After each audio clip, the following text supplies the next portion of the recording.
मुरीदों को हर तरीके से आजमाता है, उनको हर तरीके से वो देखता है, उनका इम्तिहान लेता है, उनको थोड़ा ट्रबल में डालता है।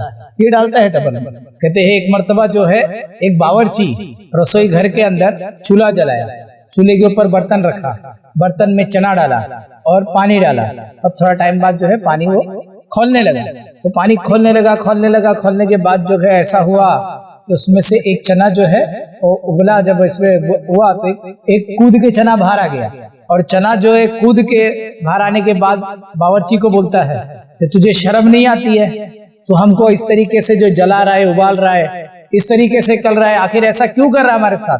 हम लोगों की भूख मिटाने के काम आते और तुम ऐसा कर रहा है हमारे साथ।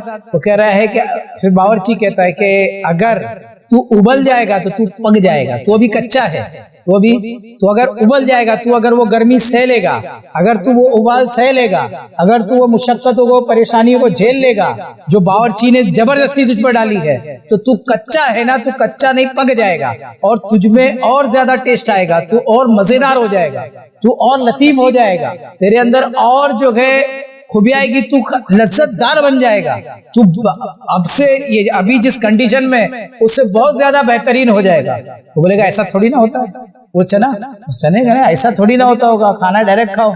तो कहा कोई बात नहीं है, तुझे नहीं उबालता, इसको कच्चा ही रख दिए। अब फिर उसके बाद देखे कि वो एक प्लेट में पके हुए चनों के साथ ये कच्चे को भी डाल दिए। अब उसको इंसान खाने लगा तो सारे चने खा लिए, कच्चा वाला दांत में अटका, इसको निकाल के फेंक दिया। इसको निकाल के वो जैसे ही गिरा तो लास्ट में जब बावर्ची आया और बावर्ची ने कहा कि पहचाने? बोले हाँ। बोले देखो, मैं कहा था ना, अगर तुम पक लेते तो आज एक हजरत इंसान का निवाला, उनका भूख मिटा सकते थे। तुम पके नहीं, इसलिए पड़े हुए हो।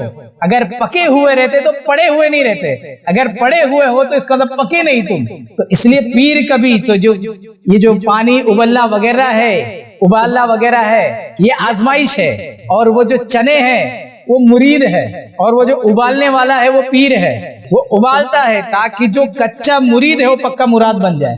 वो उबालता है उन चीजों को, और वो जब चीज एकदम सही तरीके से उबल के पक जाती है तो फिर वो क्या होता है, फिर वो लज्जतदार हो जाता है, बहुत बेहतरीन हो जाता है, वो काबिल इस्तेमाल और किसी की तस्कीने जान का सामान बनने के काबिल हो जाता है। और फिर वरना जो है, जो ऐसा ही वो चने की तरह निकल के बाहर चले जाए तो होता क्या है, मुंह में जाके भी थूक दिया जाता है। मुंह में जाने के बाद भी तो मौला जो गए समझने की तौफीक दे के पीर अगर आपको किसी आजमाइश में डाला गए, यानी अरे पीर आपको बना रहा है, अब उसने आपकी ईंट है, अब जिस दीवार में फिट करना है उसने आपके ऊपर जो है टाचे मारे, तो इसका मतलब ये नहीं कि तुमको खराब कर रहा है। अरे अब तुमने जो उसने टाचे जो मारे गए वो इसलिए है कि अब जो भी वो माल डालेगा वो तुमको पकड़ ले, इसलिए तुमको मार डाली है उसने। तुमने जो मार डाली वो मार इसलिए डाली है, तुम्हारी दीवार बना दी गई। दीवार बनाने के बाद देना इसके ऊपर टाचे मारते हैं ताकि जो प्लास्टर जब चलाना हो तो इजीली चढ़ जाए।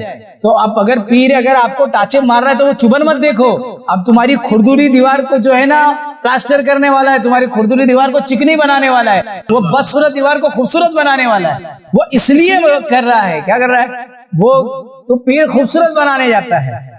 एक माली है, वो क्या कर रहा है, बागीचे में जाने के बाद वो ऐसे ही काट रहा है, तो वो तमाम पौधे जो है चीखने लगे कि ये क्या हम पे जुल्म कर रहे हो, हमको काट रहे हो, हम उगे हैं कि हमको काट क्यों रहे हो। लेकिन वो उन फूलों को कौन बताए कि वो जो माली काट रहा है वो उनको मुशक्कत में नहीं डाल रहा है। माली के काटने के बाद हजारों लोग उस बाग के दीदार को आएंगे, और अगर यूं ही कैसा भी बढ़ जाएगा तो उसका दीदार को कौन आने वाला है। जब माली छाट रहा है उसमें से वो जो जिनको लग रहा है काट रहा है, तो वो माली छाट करके उसको खूबसूरत बनाता है, तो फिर पूरी दुनिया के मंजरे बोलते ना, नूरे निगाह बन जाते, पूरी दुनिया उसको देखने के लिए काबिले दीद बना देता है। फिर जब आपको आजमाइशों में डालता है तो इसका मतलब वो आपको काबिले दीद बनाना चाहता